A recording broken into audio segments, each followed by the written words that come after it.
Now we will cover partnership question number 10 in this recording. करते हैं शुरू। ये असाइनमेंट आप बहुत अच्छे से देख लीजिएगा।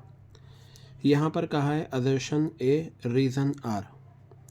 Partnership deed is a legal document signed by all partners. सबसे पहले आप याद रखिए, पार्टनरशिप डीड का दूसरा नाम आर्टिकल्स ऑफ पार्टनरशिप भी होता है या पार्टनरशिप एग्रीमेंट भी होता है, और ये लीगल डॉक्यूमेंट होता है। पार्टनरशिप डीड जो है वो रिटर्न भी हो सकती है, ओरल भी हो सकती है। बेहतर है रिटर्न होनी चाहिए। ये सारी बातें ध्यान में होनी चाहिए। और पार्टनरशिप डीड में terms and conditions partnership firm को चलाने की मेंशन होती हैं। अच्छा, पार्टनरशिप डीड पे जो साइन होते हैं वो सभी पार्टनर्स के होते हैं। अगर ABC 3 पार्टनर्स हैं तो तीनों पार्टनर्स के साइन होंगे पार्टनरशिप डीड पर। ठीक है, तो ये जो एजर्शन है ये तो बिल्कुल 100% ट्रू है। ये बात हमने जान ली कि पार्टनरशिप डीड लीगल डॉक्यूमेंट होता है, क्योंकि इस पर स्टैम्प वगैरह लगी होती है, साइन हुए होते हैं, तो ये लीगल डॉक्यूमेंट है और इस पर साइन सभी पार्टनर्स के होते हैं। बाकी रीज़न ये बताया, किसी भी तरीके की चैरिटेबल इंस्टीट्यूशन जो प्रॉफिट कमाने के पर्पज़ से नहीं है बल्कि सोशल सर्विस के लिए है, उसे क्या हम बिज़नेस मानेंगे? Answer is no. जैसा आपने देखा होगा, बहुत सारी लाइब्रेरी होती हैं जहां आप फ्री में जाके पढ़ाई कर सकते हैं, वो आपसे कुछ भी चार्ज नहीं करेंगे, तो उसे कहा जाता है non profit organisation, not for profit organisation कहा जाता है। बहुत सारे होते हैं, लाइब्रेरी हो गई, कई सारे स्पोर्ट्स क्लब हो गए जहाँ फ्री में आप जाकर स्पोर्ट्स खेल सकते हैं, लाइब्रेरी हो गई जहाँ आप फ्री में जाके पढ़ाई कर सकते हैं, डिस्पेंसरीज होती हैं जहाँ फ्री में जाके दवाइयाँ मिल जाती हैं, आपसे 1 रुपया भी चार्ज नहीं किया जाता। ये सब नॉन प्रॉफिट ऑर्गेनाइजेशंस होती हैं। इनका मकसद प्रॉफिट कमाना नहीं होता बल्कि सोशल सर्विस होता है, और ये जो काम कर रही हैं इन्हें हम क्या कहेंगे? ये बिजनेस नहीं होते। तो बात पार्टनरशिप डीड वाला भी बिल्कुल सही है और ये वाला पॉइंट भी बिल्कुल सही है। तो अगर आप देखें दोनों ही ट्रू हैं। ये वाले तो पॉइंट हटा दीजिए आप, क्योंकि इसमें एक ट्रू एक फॉल्स की बात हुई है, तो ये दोनों तो हो ही नहीं सकते क्योंकि दोनों ही ट्रू हैं। अब यहाँ भी दोनों ट्रू बात हो रही है, यहाँ भी दोनों ट्रू बात हो रही है। यहाँ पर ये कहा कि भाई रीज़न आर जो है वो करेक्ट एक्सप्लेनेशन है एक ही, और यहाँ कहा रीज़न आर करेक्ट एक्सप्लेनेशन नहीं है एक ही। देखिए, जो आंसर होगा आपका वो बी पार्ट होगा। वजह, क्योंकि असर्शन में बात हो रही है पार्टनरशिप डीड की, रीज़न में बात हो रही है किसकी? नॉन प्रॉफिट ऑर्गेनाइजेशन की। तो दोनों कॉन्सेप्ट अलग अलग हो गए, इसलिए reason R is correct explanation नहीं हो सकता।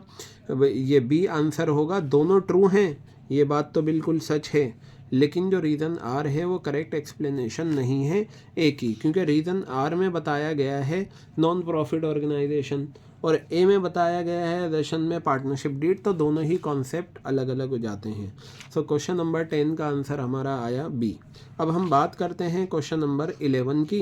इन्होंने हमसे कहा चूज़ द करेक्ट ऑप्शन। आपको ये 4 ऑप्शन दे रखे हैं, इनमें जो जो करेक्ट है ना आपको वो चूज़ करने हैं, और ये आपको ऑप्शंस दे रखे हैं। यहाँ पर 4 ऑप्शंस ये आपको क्वेश्चन में दे रखे हैं, पीछे भी है। अब देखते हैं। Maximum number of partners in the partnership business is 60। False है ये, ठीक है, क्योंकि मैक्सिमम नंबर ऑफ पार्टनर्स 50 हो सकते हैं, 50 से ज़्यादा नहीं, तो ये तो हमारा फॉल्स आ गया। ठीक है, आगे बताया पार्टनरशिप डीड जो है वो रिटर्न और ओरल एग्रीमेंट होती है। बिल्कुल सही है, 100% करेक्ट है। पार्टनरशिप डीड का हो या आर्टिकल्स ऑफ पार्टनरशिप का हो या पार्टनरशिप एग्रीमेंट का हो, ये क्या है आपका? रिटर्न भी हो सकती है, ओरल भी हो सकती है। इसमें क्या होता है? टर्म्स एंड कंडीशंस होती हैं जिस पर पार्टनर एग्री करते हैं, यानी कि पार्टनर आपस में सारी टर्म्स एंड कंडीशन डिसाइड करते हैं, फिर उन सारी टर्म्स एंड कंडीशन को एक लीगल डॉक्यूमेंट में लिखवाते हैं, कोर्ट में जाकर उस पर स्टैम्प साइन वगैरह होते हैं, तो वो पार्टनरशिप डीड बन जाती है। तो ये वाला जो पॉइंट है ये तो ट्रू है। ठीक है, a sleeping partner is liable to the act of other partner. Sleeping partner जो है वो अदर पार्टनर्स के लिए एक्ट के लिए लायबल है, ये भी ट्रू है। अब यहाँ देखिए एक बात कही गई, rent paid to a partner and interest on partners loan are charge against profit, ये भी 100% ट्रू है। तो बी सी मतलब सेकंड, थर्ड, फोर्थ, ये तीनों ही ऑप्शन करेक्ट है और हमसे पूछा ही करेक्ट ऑप्शन गया है। तो हम देखते हैं यहाँ हमारा 2 भी आया, यहाँ हमारा 3 भी आया, यहाँ हमारा 4 भी आया, ये हमारा बी पार्ट हो गया। अच्छा, मैं एक बात आपको बता दूँ, ये आप P&L एप्रोप्रिएशन अकाउंट बनाते हो, ठीक है, ये बनाया आपने P&L एप्रोप्रिएशन अकाउंट। यहाँ आप लेते हो वो नेट प्रॉफिट जो प्रॉफिट एंड लॉस अकाउंट से आया है। P&L एप्रोप्रिएशन अकाउंट से पहले क्या बनता है? प्रॉफिट एंड लॉस अकाउंट बनता है। उस प्रॉफिट एंड लॉस अकाउंट से जो नेट प्रॉफिट आता है वो यहाँ पर आता है। तो आपने यहाँ पर लिखा बाय नेट प्रॉफिट, ये लिखा। फिर आप इसमें से 3 चीज़ें माइनस करते हो। एक करते हो इंटरेस्ट ऑन पार्टनर्स लोन, एक करते हो आप मैनेजर्स कमीशन, ठीक है, एक करते हो आप rent paid to a partner. इन तीनों में अगर तीनों गिवन है तो तीनों माइनस होंगे, 2 गिवन है 2 माइनस होंगे, 1 गिवन है 1 माइनस होगा, फिर रिजल्टेंट फिगर, रिमेनिंग फिगर बाहर आ जाती है। ये जो तीनों चीज़ें हैं ना, इन तीनों को कहा जाता है चार्ज अगेंस्ट प्रॉफिट। क्या कहा जाता है इन्हें? Charge against profit. Charge against profit का मतलब होता है ये वो खर्चे हैं जो प्रॉफिट में से माइनस होंगे। अच्छा, कई बार एमसीक्यूज़ में ये भी पूछा जाता है कि इन तीनों को दिखाया कहाँ जाता है। देखिए, या तो ये यहाँ माइनस होंगे, अगर ये माइनस नहीं हुए तो इससे पहले P&L अकाउंट बनता है। यहाँ पर आपका आएगा बाय जीपी, जो भी आंसर आएगा बाय जीपी आएगा। ये तीनों जो है ना P&L अकाउंट की डेबिट में आते हैं। इंटरेस्ट ऑन पार्टनर्स लोन भी यहीं आएगा, यहाँ पर मैनेजर्स कमीशन आएगी, यहाँ पर आएगा rent paid to a partner. तो ये तीनों P&L अकाउंट की डेबिट में आते हैं और ये याद रखना, ये तीनों ही चार्ज अगेंस्ट प्रॉफिट कहलाते हैं। क्या कहलाते हैं? ये चार्ज अगेंस्ट प्रॉफिट, यानी कि ये वो खर्चे हैं जो प्रॉफिट में से चार्ज किए गए हैं, माइनस किए गए हैं। तो देखिए, यहाँ कहा था rent paid to a partner, ये रहा rent paid to a partner. फिर यहाँ बात हुई थी इंटरेस्ट ऑन पार्टनर्स लोन, ये आ गया interest on partners loan. Partner ने जो लोन पार्टनरशिप फर्म को दिया है उस पर जो फर्म इंटरेस्ट देगी वो है ये इंटरेस्ट ऑन पार्टनर्स लोन। तो दोनों को ही कहा भाई चार्ज अगेंस्ट प्रॉफिट है, बिल्कुल ट्रू बात है ये। तो सेकंड पार्ट, थर्ड पार्ट और फोर्थ पार्ट, ये तीनों ही क्या हैं? हमारे ट्रू हैं। तो यानी कि इसमें जो हमारा आंसर रहेगा वो बी रहेगा। और आप सभी को एक बात याद रखनी है कि ये तीनों जो नेट प्रॉफिट में से माइनस होते हैं, ये तीनों के तीनों क्या हैं? चार्ज अगेंस्ट प्रॉफिट हैं। क्या हैं ये? Charge against profit. Charge against profit का मतलब होता है कि वो खर्चे जो प्रॉफिट में से माइनस किए गए हैं। आई थिंक ये क्वेश्चन भी आपके क्लियर। अब हम बढ़ते हैं क्वेश्चन नंबर 12 की तरफ। देखिए, पार्टनरशिप एक्ट में 1932 में पार्टनरशिप की डेफिनेशन की बनी है। ये डेफिनेशन आप ज़रूर देख लेना, याद कर लेना।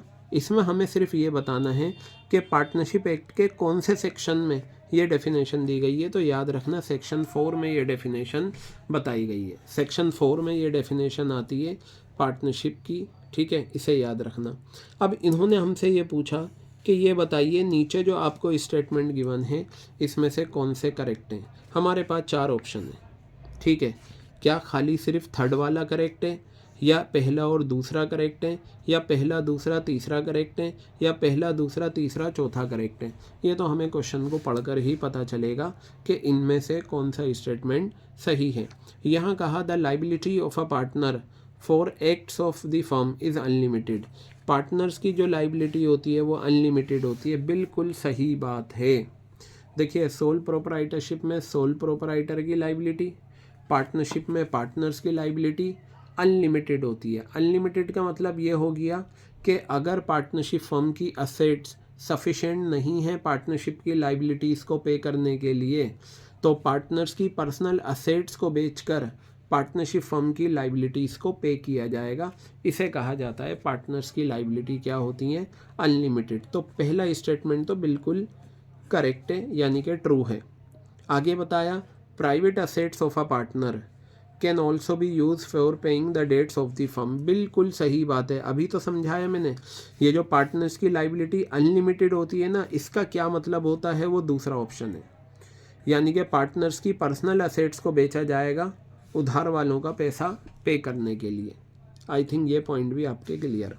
अब तीसरा पॉइंट है each partner is liable jointly will all other partners and also severally to the third parties for all the acts of the firm while he is a partner. बिल्कुल सही बात है, हर पार्टनर लायबल है jointly, यानी कि सारे partner आपस में मिलकर क्या हैं, लायबल हैं, और वो क्या करते हैं, थर्ड पार्टीज से जो भी डीलिंग होती है वो सारी चीज़ें करते हैं। तो मेरा यहाँ पर ये पहला भी पॉइंट ट्रू है, दूसरा भी ट्रू है, तीसरा भी ट्रू है। अब इन्होंने यहाँ तो बताया था कि पार्टनर की लाइबिलिटी अनलिमिटेड है, अब यहाँ पर ये कह रहे हैं भाई पार्टनर की लाइबिलिटी जो है वो लिमिटेड है, तो ये तो फॉल्स हो गया। पार्टनर की लाइबिलिटी कभी भी लिमिटेड नहीं हो सकती, पार्टनर्स की लाइबिलिटी हमेशा क्या रहेगी, अनलिमिटेड रहेगी। तो इसका मतलब ये हुआ फर्स्ट पार्ट, सेकंड पार्ट और थर्ड पार्ट, ये तीनों ही आपके क्या हैं, करेक्ट आंसर हैं। फर्स्ट पार्ट, सेकंड पार्ट और थर्ड पार्ट, ये मेरा ये आ गया। अब इन्होंने यहाँ पर बात करी interest on partners loan paid by the firm. देखिए ये याद रखना, ये वो इंटरेस्ट है पार्टनर्स के लोन पर जो पार्टनरशिप फर्म देती है। आपको पता होगा ये पार्टनर है, ये फर्म है। पार्टनर्स क्या करते हैं, पार्टनरशिप फर्म को लोन देते हैं, ठीक है, लोन गिवन बाय पार्टनर। तो पार्टनरशिप फर्म इस लोन के बदले पार्टनर्स को क्या देती है, इंटरेस्ट ऑन लोन देती है। अगर इस इंटरेस्ट ऑन लोन का रेट मेंशन है पार्टनरशिप डीड में तो हम वही लेंगे। फॉर एग्जांपल अगर ये डिसाइड हुआ भाई अगर कोई भी पार्टनर पार्टनरशिप फर्म को लोन देगा तो 15% का इंटरेस्ट रेट रहेगा, तो आप 15% लेंगे। बट अगर क्वेश्चन साइलेंट है तो फिर हमेशा याद रखना इस इंटरेस्ट ऑन लोन पर जो इंटरेस्ट का रेट रहता है वो रहता है 6% पर एनम। क्या रहता है, 6% पर एनम। क्लियर हो गई बात ये। तो अब ज़रा यहाँ पर ध्यान से देखेंगे आप सभी, तो इन्होंने यही कहा। अच्छा ये तीनों वर्ड्स आप याद रखिएगा, मैनेजर्स की commission, rent paid to a partner और इंटरेस्ट ऑन ड्राइंग्स, ये इंटरेस्ट ऑन लोन, तीनों ही चार्ज अगेंस्ट प्रॉफिट हैं। तो यहाँ पर वही बात हुई है कि इंटरेस्ट जो है पार्टनर्स के लोन का जो पे करती है पार्टनरशिप फर्म वो क्या है, चार्ज अगेंस्ट प्रॉफिट है, और वो डेबिट हो जाता है पीएनएल अकाउंट। बिल्कुल सही है, अभी आपको समझाया है, ये पीएनएल अकाउंट है, पीएनएल अकाउंट की डेबिट साइड ये आ गई और ये आ गया इंटरेस्ट ऑन पार्टनर्स लोन, ठीक है। तो इंटरेस्ट ऑन पार्टनर्स लोन जो होता है वो चार्ज अगेंस्ट प्रॉफिट है और पीएनएल अकाउंट की डेबिट में आ जाता है, तो ये स्टेटमेंट तो बिल्कुल ट्रू हो गया। दूसरा स्टेटमेंट है इंटरेस्ट ऑन पार्टनर्स लोन जो है paid by the firm, firm ने पे करा, फर्म ही पे करती है, वो पार्टनर्स करंट अकाउंट में क्रेडिट हो जाता है व्हेन कैपिटल इज़ फिक्स। आपको पता होना चाहिए जब कैपिटल फिक्स होती है तो सारी आइटम कहाँ जाती हैं, करंट अकाउंट में जाती हैं। कहाँ पर जाती हैं, सारी आइटम करंट अकाउंट में जाती हैं। लेकिन ये जो पार्टनर्स के लोन पर इंटरेस्ट है ये करंट अकाउंट में नहीं जाता, इसकी तो जगह एक ही और वो है PNL account, profit and loss account की डेबिट साइड में जाएगा ये आपका इंटरेस्ट ऑन पार्टनर्स लोन। तो यहाँ से मुझे पता चला कि मेरा पहला स्टेटमेंट तो ट्रू है, दूसरा स्टेटमेंट यानी कि रीज़न है वो क्या है, फॉल्स। तो ये मेरा C option is the correct answer. अब इन्होंने ये कहा in the absence of an agreement, अगर पार्टनर्स के बीच में पार्टनरशिप डीड नहीं है तो पार्टनर्स को क्या क्या मिलेगा, profit share in capital ratio, false है, क्योंकि जब पार्टनरशिप एग्रीमेंट नहीं होता तो प्रॉफिट बढ़ता है इक्वल रेशो में, यहाँ कैपिटल रेशो कहा है तो ये हो गया फॉल्स। हमें क्या बताना है, करेक्ट बताना है। Partners are entitled, partners are entitled का मतलब जो जो चीज़ें उन्हें मिलती हैं।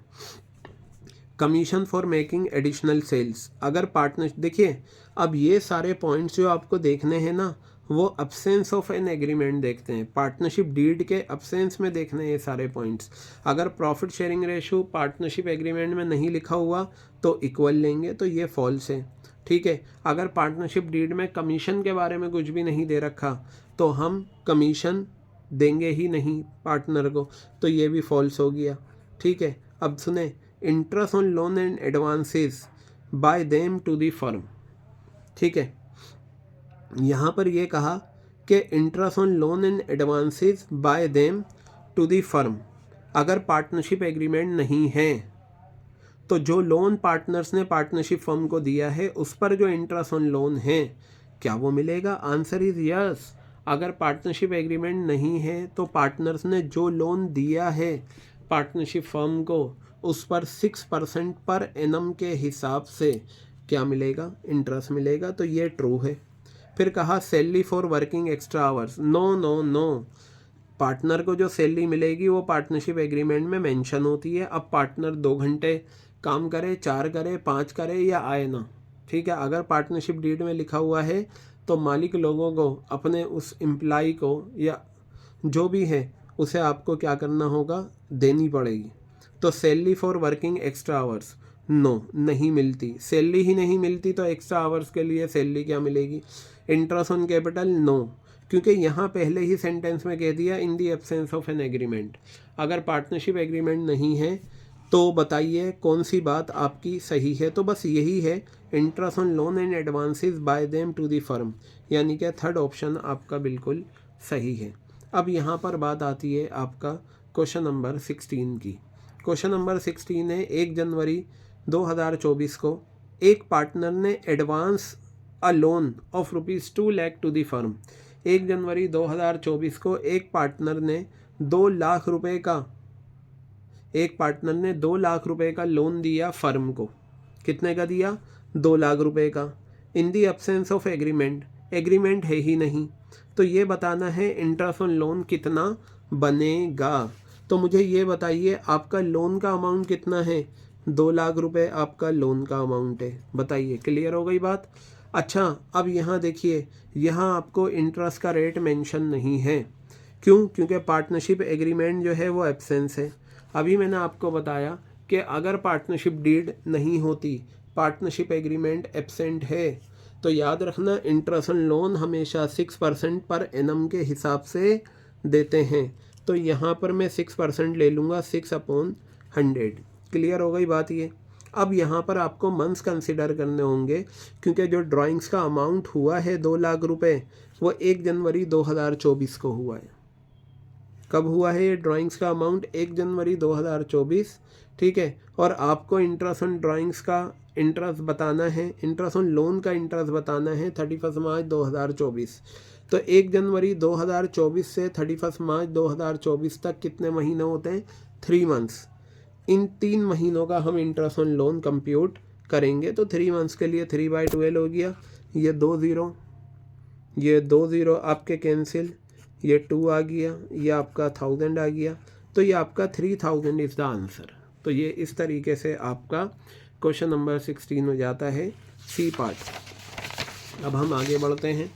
यहाँ पर ये क्वेश्चन दोबारा रिपीट हुआ है, क्वेश्चन नंबर 17। क्वेश्चन नंबर 17 जो है वो बिल्कुल क्वेश्चन नंबर 14 है, एग्जैक्ट वही है, 2 बार कॉपी हो गया। तो क्वेश्चन नंबर 17 को आप लिख लेना question number 14। I think this point is very much clear. अब आ जाओ क्वेश्चन नंबर 18। आपको देखो, इन्होंने कहा चूज़ द करेक्ट सीक्वेंस। कब, जब रिकॉन्स्टिट्यूशन होता है। पहले तो आप ये जानकर चलें रिकॉन्स्टिट्यूशन होता क्या है। देखिए, रिकॉन्स्टिट्यूशन होता है अगर पार्टनरशिप फर्म में पार्टनर्स की रेशियो चेंज होती है, तो वो रिकॉन्स्टिट्यूशन का एग्जाम्पल है, जिसे हम बोलते हैं चेंज इन PSR।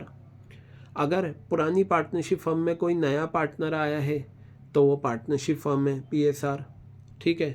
अगर पुरानी पार्टनरशिप फर्म से किसी पार्टनर ने रिटायरमेंट लिया है तो वो भी क्या है, आपका रिकॉन्स्टिट्यूशन का एग्जाम्पल है।